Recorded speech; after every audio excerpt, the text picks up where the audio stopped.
இன்னைக்கு காலையில் இன்னும் இங்கே வந்திருக்க எல்லாருக்குமே நண்பர்கள் எல்லாருமே இதுக்கு ஃபங்க்ஷனுக்கு வந்திருக்கவங்க ராம்தேவ் சம்மந்தப்பட்டவங்க எல்லாத்துக்கும் என்னுடைய வணக்கத்தை தெரிவிச்சுக்கிறேன். காலையில் பேப்பர் படித்தப்போ ரொம்ப சந்தோஷமாக இருந்தது.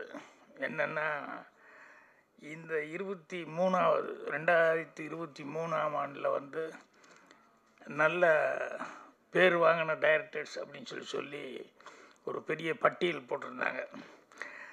கிடா டைரக்டர் வெங்கட், அப்புறம் நான் நடித்த டாடா அந்த படத்தினுடைய டைரக்டர் கணேஷ் பாபு, மந்திரமூர்த்தி அயோத்தி படம் பண்ணவர், அப்புறம் விநாயக் சந்திரசேகரன் குட் நைட் அந்த படம் பண்ணவர், விக்னேஷ் ராஜா போர் தொழில், ராம் சங்கையா தண்டட்டி அந்த வில்லேஜ் சப்ஜெக்டு, ராம்குமார் பாலகிருஷ்ணன் இப்போ பார்க்கிங்னு ஒரு படம், அப்புறம் அருள் செழியன் அவர் குயிக்கோ அந்த படம் பண்ணியிருக்காரு, அப்புறம் ஹரிகரன் ராம்னு சொல்லி ஜோன் ஒரு படம், இப்போ 1000 பொட்காசுகள் ரிலீஸ் ஆகிருக்கு ரவி முருகையா. இவங்க எல்லாருமே இந்த வருஷத்தில் 2023 வருஷத்தில் நல்ல டைரக்டர்ஸ்ன்னு சொல்லி அறிமுகமானவங்க அப்படின்னு சொல்லும்போது தமிழ் இண்டஸ்ட்ரிக்கு ஒரு பெருமையான ஒரு சமாச்சாரம். என்னென்னா எப்போவுமே தமிழ் திரையை பற்றி சொல்லும்போது மற்ற லாங்குவேஜ் இருக்கிறவங்கெல்லாம் என்கிட்ட நேரடியாக கூட கேட்டிருக்காங்க. என்னென்னா இங்கே தான் புது டைரக்டர்களை இன்ட்ரடியூஸ் பண்ணுறது தைரியமாக புது ப்ரொடியூசர்களும் வருவாங்க, புது இயக்குநர்களை அறிமுகப்படுத்துறதும் இங்கே தான் அதிகமாக நடக்கும்.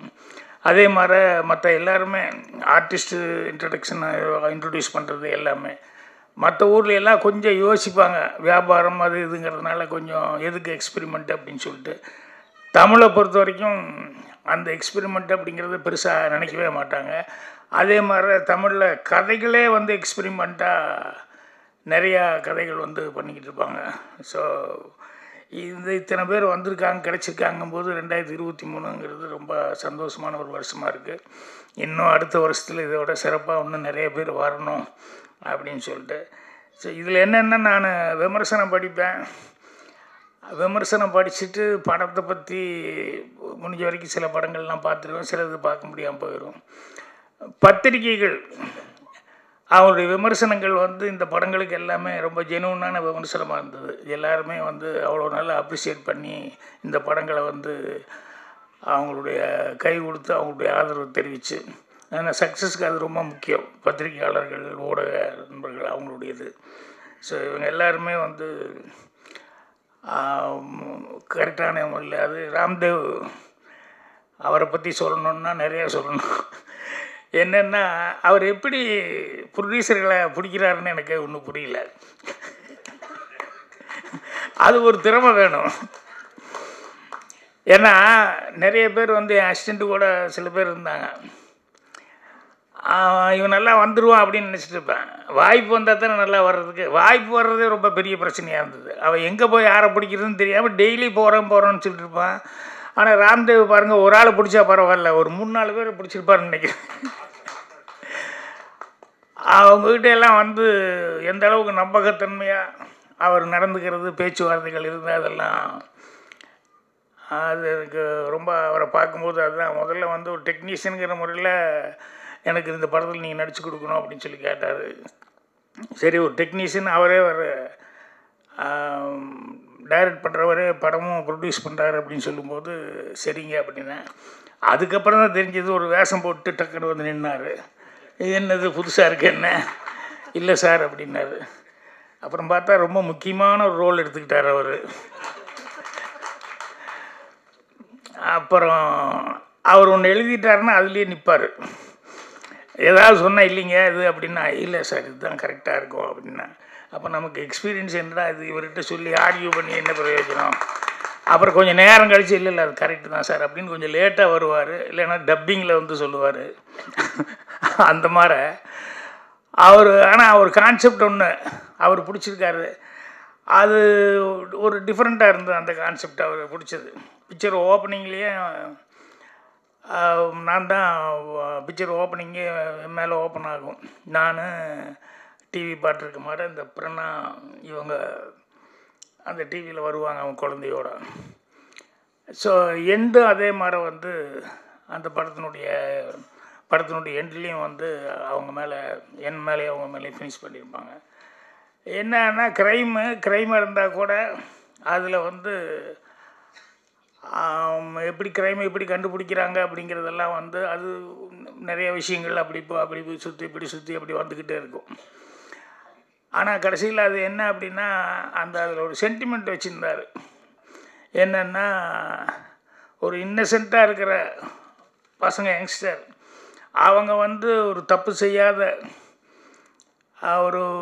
அவங்க மேலே தப்பு இல்லை, ஆனால் சூழ்நிலை அப்படி ஆகிப்போச்சுன்னு சொல்லிட்டு அவங்க இவங்களுக்காக தியாகம் பண்ண வருவாங்க, இந்த கேரக்டர் அவங்களுக்காக தியாகம் பண்ண வரும் அப்படிங்கிற மாதிரி சொல்லி பண்ணிவிட்டு அதுக்கப்புறமா வந்து அது என்னென்னா அந்த குழந்தைகளை வளர்த்துறதுக்கு அவங்க கஷ்டப்பட்டு அப்புறம் அந்த குழந்தைகளை எப்படி ஆளாக்குனாங்க அப்படிங்கிறத வந்து அதில் கரெக்டாக கொண்டு வந்து லிங்க் பண்ணி ஃபினிஷிங்கில், அதாவது படத்தில் ஏதாவது ஒரு மெசேஜ் இருக்கான்னு சொல்லி கேட்டோம்னா இல்லை நல்ல மெசேஜே இருக்குது அப்படிங்கிற அளவுக்கு அந்த கதையில் அதை கரெக்டாக லிங்க் எடுத்துகிட்டு வந்திருப்பார். அப்புறம் எங்கிட்ட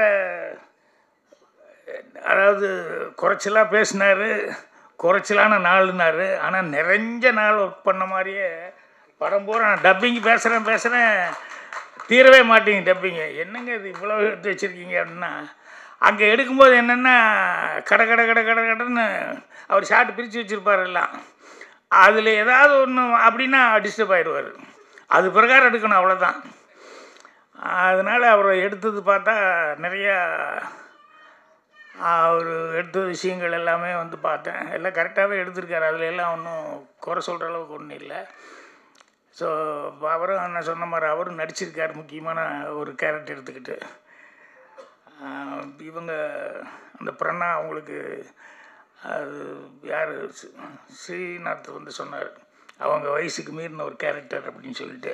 ஆமாம், சில நேரங்களில் சில பேர்த்துக்கு வந்து அந்த வயசுக்கு மீறி சில கேரக்டர்கள் வந்து வரும்போது இது அவங்களால முடியுமா முடியாதா அப்படிங்கிற மாதிரி. ஆனால் அதெல்லாம் அவங்களுக்கு ஒரு அனுபவமாக வந்துடும்.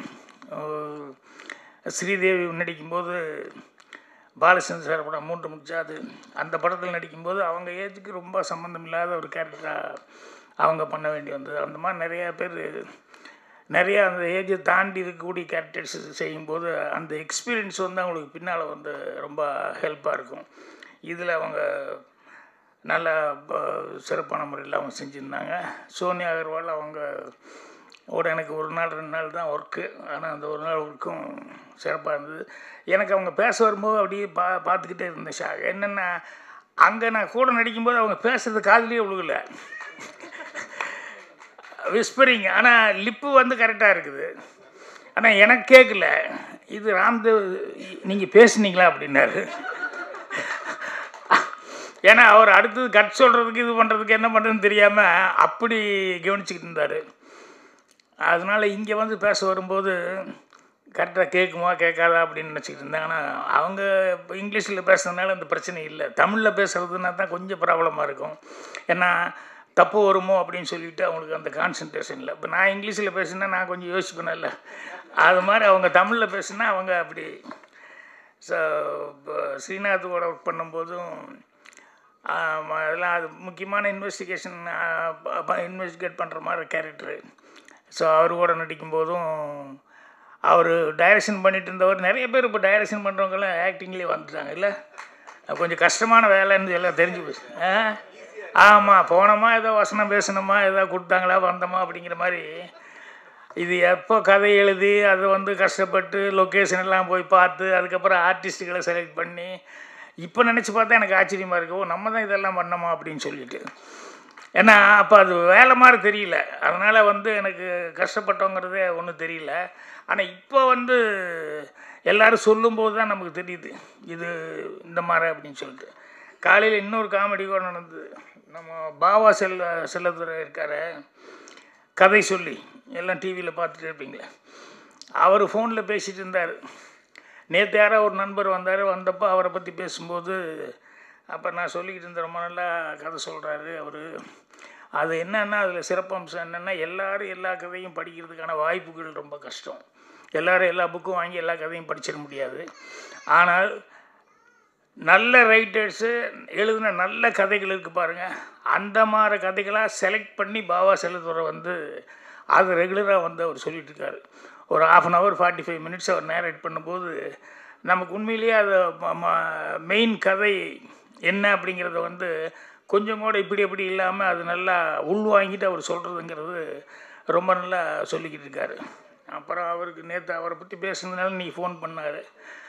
பண்ணி நீங்கள் வரணும் சார் ஒரு தடவை திருவண்ணாமலைக்கு, இங்கே நான் கெஸ்ட் ஹவுஸ் எல்லாம் கட்டி வச்சுருக்கேன், எல்லாருமே டிஸ்கஷனுக்கு வர்றாங்க அப்படின்னு. இல்லைங்க நானும் கூட கேள்விப்பட்டேன், பெரும்பாலும் ஆமாங்க உங்கள் டேரக்டர்லேருந்து மிஸ்கின்லேருந்து எல்லோரும் வர்றாங்க அப்படின்னு சொல்லிட்டு இருந்தார். அப்போ கடைசியில் ஒரு வார்த்தை சொன்னார், என்னென்னா பாலு மகேந்திரா கடைசியில் இங்கே தான் சார், அவர் கல்லறையே இங்கே தான், அதனால் நீங்களும் ஒரு தடவை வரணும் சார். அது சொல்லிட்டு இதை சொல்லும்போது இன்னும் இவ்வளோ சீக்கிரம் கூப்பிட்றாரு அப்படிங்கிற மாதிரி நான் நினச்சி சிரிச்சுக்கிட்டேன். அவருடைய கதை சொல்கிறதுங்கிறது வந்து நிறைய பேர்த்துக்கு புக்கு படிக்க முடியாதவங்கெல்லாம், இப்போ பொன்னியின் செல்வம் வந்து அதெல்லாம் அன்னைக்கு வந்து அந்த கதையை படிச்சுட்டு அப்புறம் இப்போ படம் வந்ததுக்கப்புறம் பார்த்தோம்னு சொன்னோம்னா அந்த படத்துக்கு இன்னும் டெய்லி ஏதாவது ஒரு டிஸ்கஷன் வந்துட்டு இருக்கும். ஆயுத கரிகாலனை யார் கொண்டாங்க, நந்தினி இருக்குதா இல்லையா, பலுவேட்டர் என்னாச்சு ஏதாச்சுன்னு சொல்லிட்டு டெய்லி டிஸ்கஷன். அதில் இந்த இது பார்த்தோம்னா ரொம்ப காமெடியாக இருக்கும்.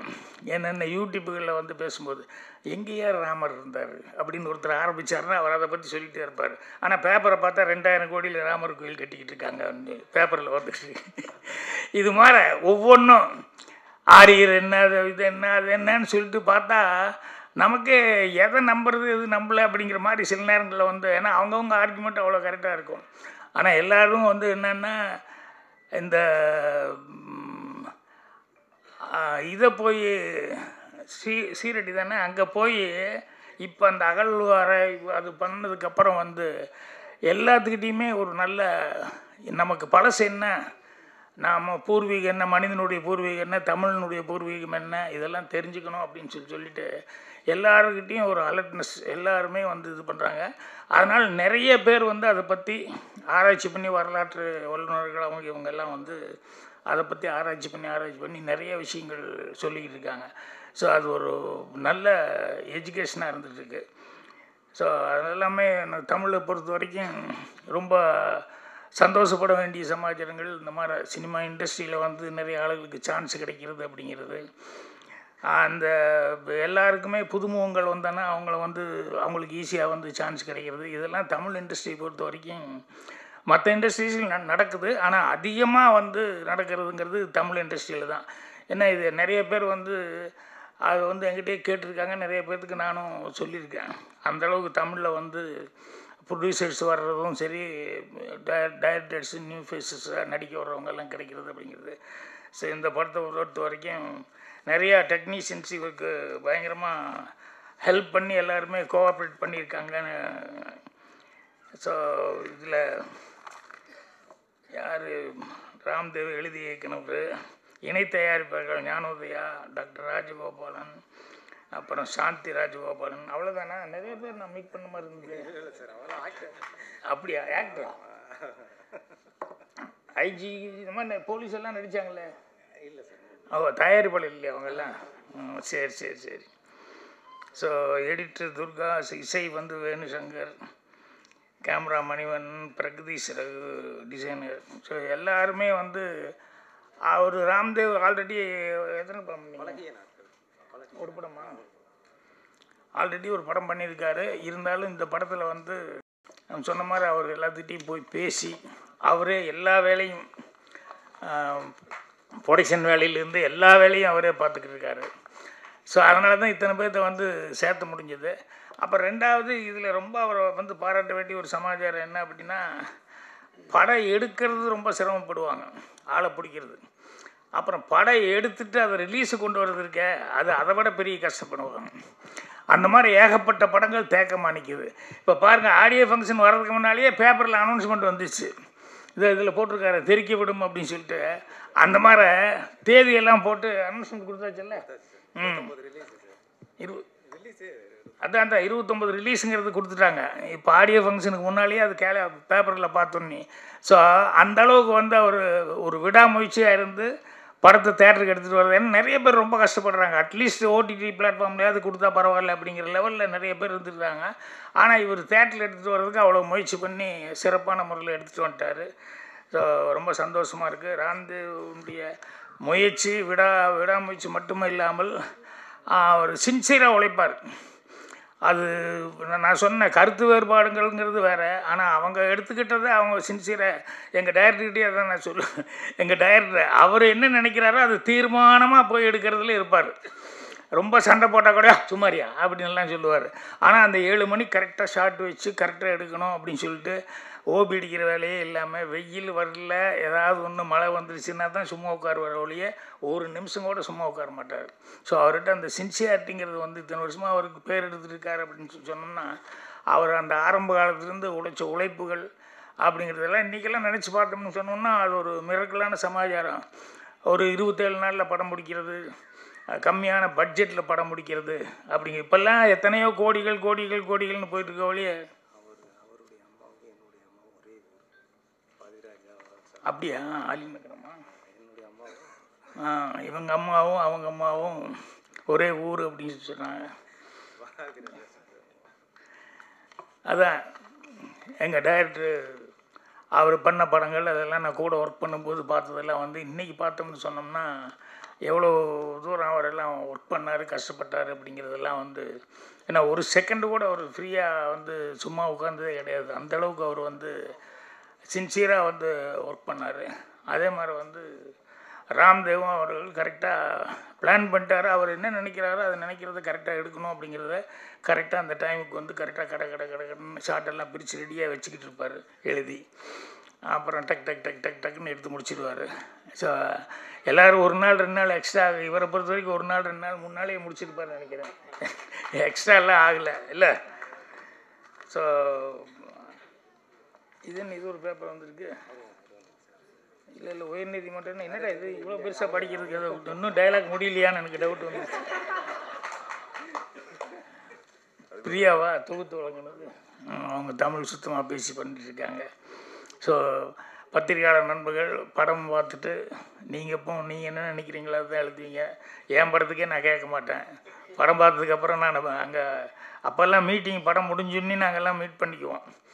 அங்கே சினிமாவை பற்றி பேச வேணான்ருவோம், படத்தை பற்றி பேசாதீங்க, ஜென்ரலாக ஏதாவது பேசுவோம் அப்படின்னு சொல்லிட்டு. அது என்னென்னா அவங்க என்ன நினைக்கிறாங்கன்னா ஒரு பாட்டு ஹிட் ஆகுது அப்படின்னு சொன்னோம்னா நம்ம கேசட் வாங்கி ஆடியோ அது பார்க்கணுங்கிற அவசியம் இல்லை. சிக்னல் நின்றுருப்போம், பக்கத்து காரில் வந்து பாடிக்கிட்டு இருக்கோம்.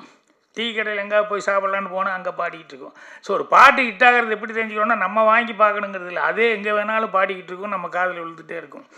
அது மாதிரி பத்திரிகையாளர் நண்பர்கள் வந்து அவங்க நினைக்கிறது அவங்களுக்கு ஜென்ரலாக என்ன தோணுதோ அதில் ப்ளஸ் பாயிண்ட்டு மைனஸ் பாயிண்ட்டுன்னு அவங்கவுங்க ஆங்கிள் எழுதுவாங்க.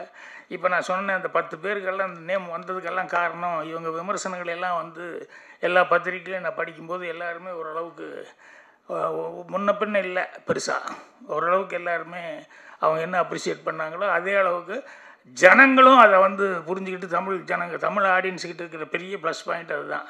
இது புதுசுன்னா கூட பரவாயில்லன்னு தேட்டருக்கு வந்து ஒரு தடவை பார்க்கலாமேன்னு பார்ப்பாங்க. அதுக்கப்புறம் மவுத் டாக் வந்ததுன்னு சொன்னோம்னா ஆட்டோமேட்டிக்காக வந்து தமிழ் ஆடியன்ஸுக்கிட்ட இருப்போம். ஸோ அதனால தான் இங்கே இருக்கிற படங்கள் வந்து நிறைய அடுத்த லாங்குவேஜுக்கு வந்து நமக்கு போயிட்டுருக்கு. அதே மாதிரி நம்ம டெக்னீஷியன்ஸ் எல்லோரும் எல்லா லாங்குவேஜ்லேயும் வந்து ஒர்க் பண்ணிகிட்ருக்காங்க. இதெல்லாம் நம்மெல்லாம் பெருமைப்படக்கூடிய ஒரு சமாச்சாரம். ஸோ எல்லாத்துக்கும் புத்தாண்டுக்குள்ளே மறுபடியும் மீட் பண்ண போகிறோமா என்னென்னு தெரியல, ஃபங்க்ஷனுக்கா என்னென்னு தெரியல. மறுபடியும் நானும் வெளியூரெல்லாம் போக வேண்டிக்கிறதுனால அட்வான்ஸாக புத்தாண்டு நல்வாழ்த்துக்கள் எல்லாத்துக்கும் தெரிவிச்சுக்கிறேன். ராம்தேவ் அவர்களுக்கும் அவர் டீமுக்கும் அட்வான்ஸாக என்னுடைய நல்வாழ்த்துக்கள் தெரிவிச்சுக்கிறேன். நன்றி, வணக்கம்.